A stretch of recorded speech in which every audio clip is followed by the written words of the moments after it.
नमस्कार दर्शक बंधु मु बुलु आपण मानक पुणी एक नुआ अपडेट नहीं आसी से अपडेट टी रही राशन कार्ड को नहीं जो माने कि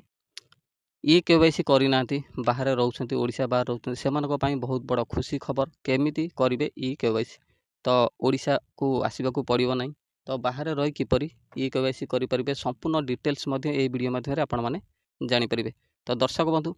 तो ई केवाईसी की नहीं बहुत बड़ अपडेट टी आसी कहीं सरकार नुआ नियम अनुजाई ई केवाईसी बाध्यतामूलक करा तो मझे मध्य शुणा मिलूला जो मैंने कि प्रवासी ओडिया अच्छा बाहर रही कम कर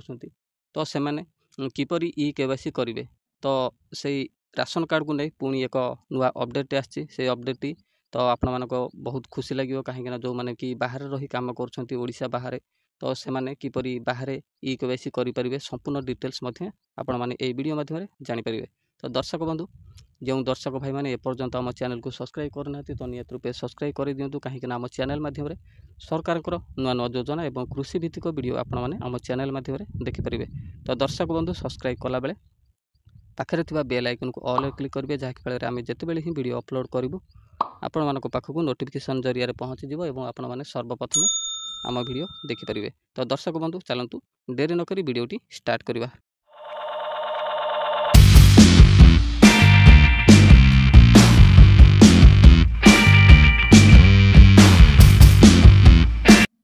दर्शक बंधु राज्य राशन कार्ड हिताधिकारी को नहीं बड़ सूचना देइछंती खाद्य जोगाण और खाउटी कल्याण मंत्री कृष्ण चंद्र पात्र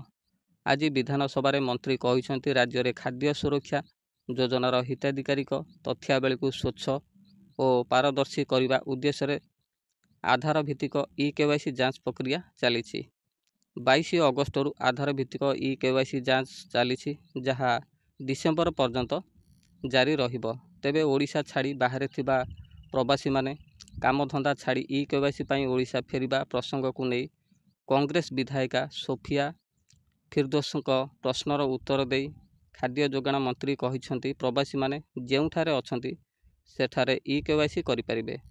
ओडिशा आसीबा दरकार नहीं से माने जेउठी अछंती सेठी ई केवाईसी करिपारिबे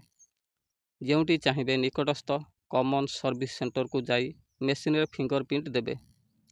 एसहित कांग्रेस विधायिका सोफिया फिरदोस आउ एक प्रश्नर उत्तर राज्य खाद्य जोगाण और खाउटी कल्याण मंत्री कृष्णचंद्र पात्र कहिसंती 2016 एवं 17 वर्तमान पर्यंत राशन कार्ड रु 16,27,920 जनक ना हटा जाइछि। एथिमध्यरे मृत और अयोग्य हिताधिकारी रही मंत्री आहरी कहते आउ जो मैंने यही सुजोगर लाभ पाइबारु वंचित होती एथिरे तालिकाभुक्त करा जाइछि। राज्य सरकार निकट में राशन कार्ड रे थिबा सबु कार्डधारी को आधार सह ई केवाईसी लिंक करने को निर्देश देइछंती जहाद्वारा आगक आहरी अयोग्य कार्डधारी नाम को हटा जाई पारिबो। तो सूचना योग्य वर्तमान राज्य में जातीय खाद्य सुरक्षा आईन अधीन 92.66 लक्ष परिवार 3,25,93,875 जन हिताधिकारी और राज्य खाद्य सुरक्षा योजना 3.15 लक्ष परिवार 10.02 लक्ष हिताधिकारी उपकृत होउछंती। एबे एही दुईटी योजना रे शामिल हेबा पई आहुरी 9 लक्ष आवेदन होईछि। नुआ हिताधिकारी चयन पाई सरकार 12टी मानदंड एवं अयोग्य को बाद देबा पई 10टी मानदंड निर्देश करिसंती। जिला स्तर में विभागीय कर्मचारी मानक द्वारा एहार उपयुक्त तदंत करा जाय योग्य विवेचित आवेदनकारी को एथिरे शामिल करा जाउछि। तो दर्शक बंधु तो नियत रूपे आपण माने जदि ओडिशा बाहर रही काम करुछंती तो आपण मानक पई बहुत बड़ खुशीर खबर कहीं आपण माने जोठी भी रहउछंती सिटी कॉमन सर्विस सेंटर को जाई फिंगरप्रिंट जरिया रे आपण माने निज राशन कार्ड नंबर दे राशन कार्ड रे निजर ई केवाईसी करिपारिबे। तो दर्शक बंधु कहीं जो मैंने भी बाहर रोचंती तांकर चिंता मध्य बढ़ी कहीं राशन कार्ड कटि जिबार मध्य संभावना मध्य रही मन केते जनक मन रे मध्य द्वंद्व मध्य रही जदि आमे ओडिशा जाई ई केवाईसी अपडेट न करिबा ताहले निज राशन कार्ड रु निजर नाम मध्य कटि जिवो। तो सेथि पई आपण माने चिंता करिवार कोनोसी आवश्यकता मध्य नाही कहीं आपण माने जोठी भी रहउछंती तो कॉमन सेंटर जाई आपण मानकर राशन कार्ड रो नंबर दे ଫିଙ୍ଗରପ୍ରିଣ୍ଟ ସାହାଯ୍ୟରେ ଆପଣମାନଙ୍କର eKYC କରାଇ ପାରିବେ। ତ ଦର୍ଶକ ବନ୍ଧୁ ଆଜିର ଭିଡ଼ିଓଟି ଆପଣମାନଙ୍କୁ ହେଲ୍ପଫୁଲ୍ ଦେଇଥିବ। ତ ନିହାତି ରୂପେ ଆପଣମାନେ ଭିଡ଼ିଓଟିକୁ ଗୋଟେ ଲାଇକ୍ କରିବା ସହିତ ଆମ ଚ୍ୟାନେଲକୁ ସବସ୍କ୍ରାଇବ୍ କରିବେ ଏବଂ ବହୁତ ମାତ୍ରାରେ ସପୋର୍ଟ କରିବେ।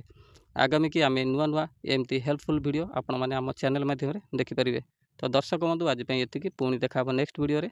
ରହିଲି, ନମସ୍କାର।